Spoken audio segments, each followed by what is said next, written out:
Welcome to Automate Your Agency. Every week, we bring you expert insights, practical tips, and success stories that will help you streamline your business operations and boost your growth. Let's get started on your journey to more efficient and scalable operations. All right, Micah, let's chat about something that some people don't want to talk about. How do I know if I want to talk about it? Well, you do. It is how important when you want to automate something, AI or not AI, when you want to automate, how important it is to have a manual process that you've been doing. I do want to talk about this. I thought so. Yes. Yeah. Yeah. We see this all the time. Exactly. Yes. Yeah. So we've fallen into this trap ourselves with our last business, even early stages in this business. Before we even try to do anything, we're like, let's automate it. We're going to automate this piece. We don't even need to figure anything else out. Let's just automate it. It's like the idea of building too far without having sold it. Yes. You're I've just never done that selling it before. to your team. Yeah. But it does. It really complicates the build of an automation when you don't have a working process because there's so many unknowns or things that you realize you don't want and want to change. Yeah, I feel like the magic word here is nuance. If you don't actually test your workflow manually, if you don't work out those issues, you don't understand all the nuances that are in place to make it work. And I don't know about you, but for me, when I think about things, thinking about them is way easier than trying to sit down, put it into a diagram, draw it out on a whiteboard, or heaven forbid, actually implement a process. For sure. We started doing something for our own internal automation projects, and we do it with clients now. And it's asking questions around what the value of this is. And it's the most painful part because most people don't want to do that. And I remember even with our internal team the first time, like the team's like, no, we could skip that. I'm like, no, we are going through this. We are going to figure it out. And you don't know the value of a workflow that you've never done before. How do you know how much time it's going to save? How do you know the impact that it's going to result in? You can't even make a business case around it. Yes. So if you can't make a business case for it, then you should try doing it manual first so that you can see all the things that it's going to be valuable. Or maybe you figure out this isn't really worth doing. Or yeah, I mean, we've seen that many times where you start going down a path, even internally for us, and we're like, whoa, this is way more complicated than I thought. That nuance gets in the way. There's all these decisions that need to be made. We're not ready to standardize this yet. Whatever it might Mhm. be, we could look at this and go, actually, it's a little bit easier just doing this manually for now. Maybe we automate one piece of it, or maybe we streamline one piece of it. But geez, when we started down that path, we were thinking, let's automate this whole thing. And by Mhm. the end, we're like, actually, if we could just automate this one piece, that's way better. Yeah, that's true. One comes to mind. You weren't in this meeting with my team, but we were so I do a lot of guest on podcasts where I'm a guest on somebody else's podcast. Mhm. And every podcast is a little bit different, what their topic is, what they cover, and then where do I fit into the interview? So the podcast host might say, "Can you send me some bullets for our topic?" And then I'll frame some questions or whatever around that. Well, there is a nuance to that, right, Micah? Of course, there's like certain things that are under my umbrella. I'm not going to talking about dental work. So it's got to be in the realm of what I do. But you want to make it catered to what their podcast is about. And we've been doing this manually, my podcast manager and I. And at the core of it, is it a lot of time? It's not. So when we were going through making this business case for it with our team, saying, I'd like to have an AI agent have access to all the podcast interviews that I've done, all the topics that I've covered that I've sent them so that the AI agent has access to these topics. And then I just put into a chat interface the new description of the new podcast that I'm going to be on, and it'll generate podcast topics for me from what I've done before and what this podcast is about. Well, at the top level at first, we're going through making the business case for it, and I'm like, "It's not that much time, it's probably 20 minutes of time." And I'm on about a podcast a week. That doesn't feel like a lot of time. But where the business case where I was going through our questions is that the time for me to get back to the podcast host, Mm. that might be 2 weeks if I need to think about it or if I need to make time for it. Well, being on podcasts, we get leads from that. So that is me waiting 2 weeks to get back to a podcast host is delaying leads that could be coming in. Yeah, it's part And of your so sales cycle. that's part of my sales cycle. So that at first I was like, "Oh man, is this even worth doing?" And when we're working through it, I'm like, "Wait a minute, yeah, because that's 2 weeks delay in a sales cycle." And sometimes it might even be longer, I'm averaging it out, but that is a business case then. It is valuable for me to have that AI agent that either my teammate that helps get me booked uses or myself, and we can get back immediately. And I love I feel like there's so much to unpack there, Elaine, because what really stood out to me as you were explaining that was this whole concept of if we were to take that at face value, one, you're already doing it manually. So Mhm. you can start framing this and you have the basis and the understanding and the foundation to work through these decisions. But if you were to take it at face value, you go 20 minutes, who cares? Mhm. 20 minutes one time a week or whatever it is. Mhm. But it's probably not one time a week because you have multiple times you're doing this, even though you're just on a podcast maybe once a week, maybe more. But to get that once a week, you probably have to do it a whole bunch more. But face value 20 minutes, okay, should we even automate this? But then when you look at that timeline of, wait a second, that's 20 minutes, but the delay 2 weeks, that's so cool. That's so cool. Cause then you go, holy crap, if we had an AI agent doing it, then not only are we saving the 20 minutes, but that 2 week time frame gets narrowed down to what, 1 day? Yeah, I mean, we can get back almost immediately as soon as we are working that day, and it doesn't have to be me, which is my goal in life is not having it to be Mm. me. And so we can take the topics I've already done, we can have the AI agent reference it. The other piece that I was thinking through too that I got reminded of in this is the credibility as a guest. Yeah, That can I if you're stop you right there though, Elaine? Because Yes. like you're identifying. We could clip out the whole beginning of this entire episode and just focus on this story Okay. because what you just identified was one, you did it manually. Two, you didn't take it at face value that it's just 20 minutes.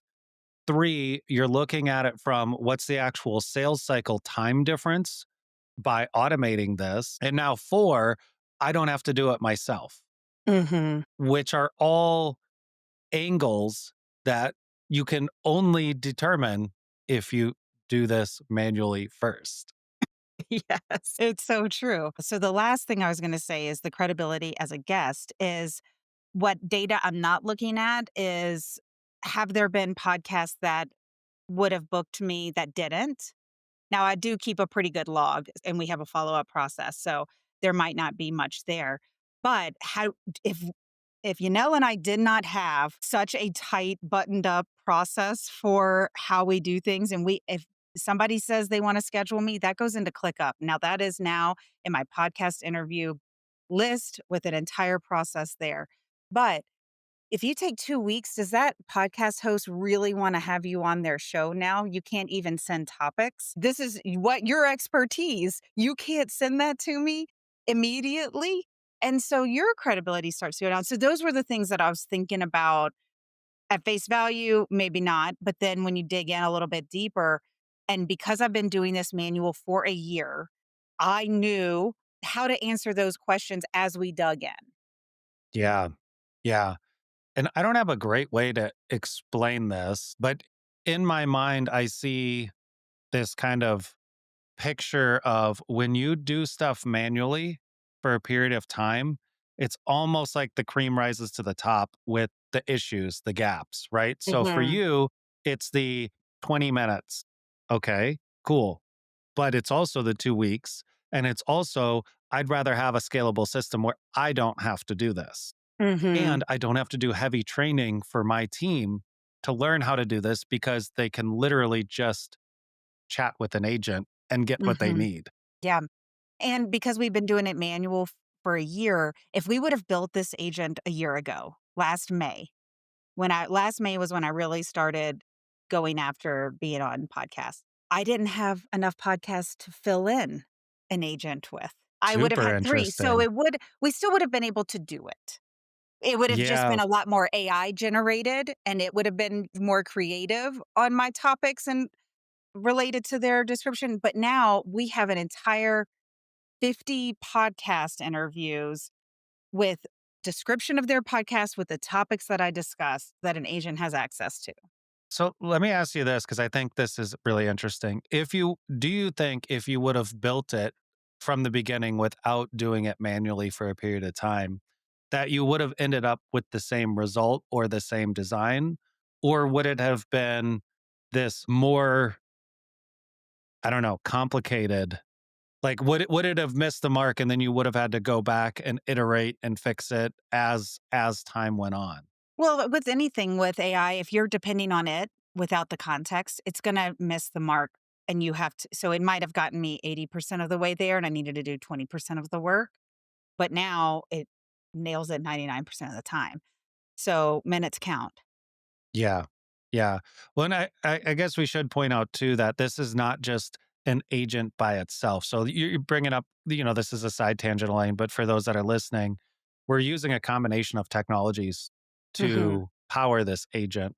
And one Hmm. of them is you're saving all this data and it's being saved into a RAG database or an Hmm. AI friendly database so that the agent that we designed around this can pull from that information and have that. So, like what you were just saying, Elaine, if we didn't have that information or if we would have just asked AI directly, we're getting generic answers. Some of it could be hallucination, some of it could just be made up from its training data.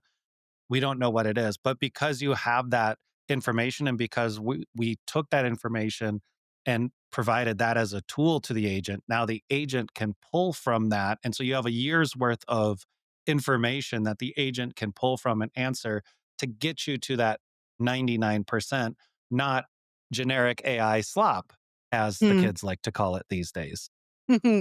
Yeah. And part of our ClickUp process is documenting the new podcast I was on.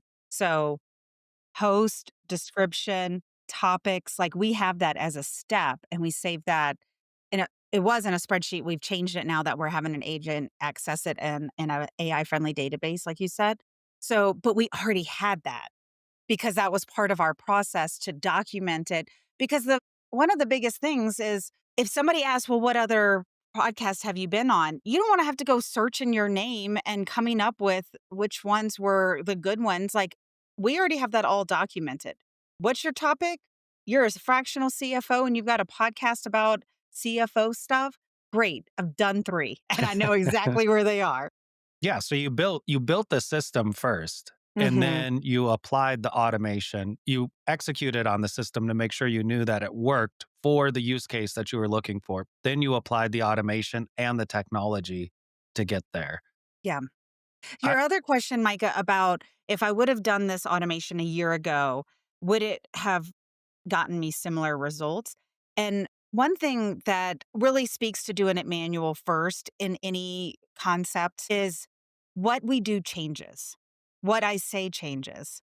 And over the past year, I have evolved on topics that I talk about. And so if I would have built that a year ago, it would have been very pigeonholed into one thing that I was doing and it wouldn't evolved with me. Now that I feed it each time I'm on a podcast and we update the database with that information, the AI sees where I've evolved and will apply the topics to that I talk about to the new topic. So it wouldn't if I would have done it in the beginning, it would have been so heavy on project management that it would have only spit. I would have had to mess with the prompts within the agent to give me a different result. And that's the whole point, right? Why we don't want to automate too early because you don't know what you don't know yet.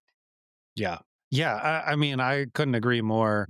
I see that with clients. I see that with ourselves. I see that in our past businesses is there's such a desire to go, man, I just want to automate this. I don't want to do that work. That sounds tedious. But it's in that tedium that you work out the nuance. And once you work Mhm. out the nuance, then you immediately can see like your vision of the to put it a different way, your vision of what you wanted to automate and how you wanted it to work is probably different 12 months of doing it manually versus 0 months of doing it manually. That transition, you could very much articulate and go, okay, I'm saving the 20 minutes, I'm saving the 2 weeks, and I'm making this so I don't have to do this myself. And here's how it needs to work, which means you could communicate that to our team and our Mhm. team could go, got it. I know how to do this. And Mhm. you basically created a very complete requirement set. It Mhm. wasn't, I think I need this and maybe we can do this. And, you know, I'd like it to do this. Is that possible? It was Mhm. like, no, I need it to go from here to here to here and Mhm. do these things and fill this out and use this data that we've already created and make that into an AI friendly database. Now, you have Mhm. the benefit of knowing all this stuff from doing what we're doing. Right. But the point is, you're able to articulate that after doing it. I was just gonna say, like, one thing that we really talk a lot with projects that we're doing is, can you articulate the process? Which Hmm. means, have you been doing this manually that you can really speak to it? And so, Micah, let's talk about just briefly what it looks like when you don't and why we are really heavy on this part of it. And not Yes. everything needs to be 12 months. That was just when I felt like we had enough data and we had a good process that we That's could when you go and automate finally it. got sick of doing it. Yeah, yeah, that was when the pain point was hitting me. So, not every process needs to go through 12 months of manual processes to No, it could work be out, but 4 weeks. It yeah, could it be could 2 be 4 weeks. weeks. Do it a few Just times, get get it feedback, working. get it working, make sure you like it. Yes, and so to your point of what you're just saying, Elaine, like this has been pinging in the back of my head as we've been going down this route, but it is the fact that the process changes. If Yes. you don't do it manually first, and it doesn't matter if it's 2 weeks or 12 months, it does matter to some degree. Where it matters is you feel confident as the process designer, the leader, the decision maker that this process works. I can stick with this for a period of time. Mhm, You know, if that's 6 months or 12 months or 3 years, who knows? Technology is changing, but what you should not do at all is go, "Oh, I've got this idea for a process. We've never done it, but I know it's gonna work." mhm, Then you start building the automation or you pay somebody to build the automation, and then you go, that's not really how I want it. I'm gonna mm, change it." mm, Well, you get stuck in this loop, and we've talked about this in other episodes, but when your process changes, you are going down a painful journey. yeah. Time delays in getting the automation finished and usable for your team, expense if you're working with another company to build it for you, because that didn't all that development happened and needed to be paid for because you wanted to change it, doesn't mean that it's free. The development still needs to happen, and so what I see happen on a process that is new, we're not here to argue with clients. If they're adamant about it and that's what they wanna do, we will support them through that. But what happens, and it happens every time, you get to the point where you're ready to deploy the project, I mean, go live with it. They have their team using it, and then the team goes, "This doesn't work how it needs to work." That's because they've never done it manually before. They didn't know that what they thought was gonna work. So, you're at the point, you're finishing a project and you realize it doesn't work. It wasn't that it was built wrong, it was built exactly how you wanted it built, and now you gotta reverse track, which, in a recent project, added another 5 weeks to the project. They Yep. couldn't figure out how they actually wanted it to be deployed. That's a time-consuming piece to something that you've been wanting to launch. Yeah, absolutely. Absolutely. You know, and I think another part is just if you have a team and you're going through these rapid changes, that creates burnout. So it's one thing to, and this gets into change management strategies, but it's one thing to say, hey, we're going to implement a process. Team, I'd like your help to figure this out. We're going to start manually. We're going to start working this out and figure out the nuance. We're going to get it working first for everybody. Mhm. Then we're going to start automating it. Then we're going to Mhm. start adding technology like RAG and AI friendly databases and AI agents and all of that. And some of that can all be blended, but it's one thing to get team buy-in to go, okay, we're going to be part of this. We've got some ownership. We see where leadership is taking this. We got it. It's another thing for leadership to go top down and go, we're going to automate this and we're going to add agents. And then the team goes, okay, sounds interesting. Not sure how that's going to work, but hey, you sign our checks, so let's do it. And then for leadership to go, actually, now we're going to do it this way. And then a week later, actually, now we're going to do it this way. Meanwhile, the team is struggling and scrambling just to get their work done while all these changes are taking place. There's going to be frustration, there's going to be tension, there's going to be headaches, there's going to be mistakes, there's going to be burnout. Mhm. All right, so to wrap everything up, so what you're really looking for is what your current process is. And Yes. then from that, we build your future process, or I you know. I do. feel like I escalated the tension Yeah, of so you're the looking intensity. yeah, so what's your Bring current it back state? down, Elaine. Can you document it? And from there is where you build or we build your future state where automation, AI agents can be incorporated. And I always get asked, like, well, what can I do to prepare for this? And we have a free course. It's our process mapping course. And if you are trying to get the pieces together yourself for right now, you go and use that course. I think it's only 30 minutes. It's a mini course to help you understand how to process map and you can start documenting your process. That is hands down the best way to do it. My call out for that, and this is covered in the course, but when you have a decision, map both directions. That's the biggest missing piece that I see everybody make is they go, if yes, and then continue on, and they never map out, well, what happens if no? It's my pro tip at the end of this episode.